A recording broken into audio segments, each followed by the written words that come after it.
ఓం సాయిరామ్. బాబా భక్తులందరికీ కూడా నమస్కారం అండి. అందరూ కూడా సుఖంగా సంతోషంగా ఎప్పుడూ కూడా ఆనందంగా ఉండాలి అని చెప్పి ఆ బాబాగారి తరపున నేను కూడా మనస్ఫూర్తిగా కోరుకుంటున్నాను. ఈరోజు బాబాగారు అందించే సందేశం ఏంటి అంటే కనుక, తల్లి, ఎప్పటి నుంచో కూడా ఎన్నో రకాలైన కష్టాలని అనుభవిస్తూ ఉన్నావు.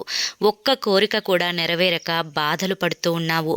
నీ యొక్క సమస్యలను కష్టాలను తెలుసుకొని నీకు ఒక పరిహారాన్ని అందించడానికి వచ్చాను తల్లి.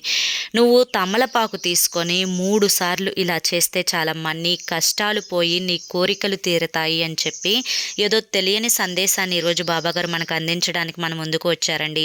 మరి బాబాగారు ఏ సందేశం అందించినా కూడా అది మన భవిష్యత్తుకు పునాది అని చెప్పి మనందరికీ కూడా తెలిసిన విషయమే కదా. మరి ఎవరికైతే బాబాగారి మీద పూర్తి నమ్మకం విశ్వాసం ఉంటాయో వారందరూ కూడా కింద మీకు @సాయి పిలుపు అని ఛానల్ పేరు కనిపిస్తుంది కదా, ఆ పేరు కింద ఉన్న ప్లే బటన్ కానీ టైటిల్ని కానీ క్లిక్ చేస్తే ఫుల్ వీడియో ఓపెన్ అవుతుంది.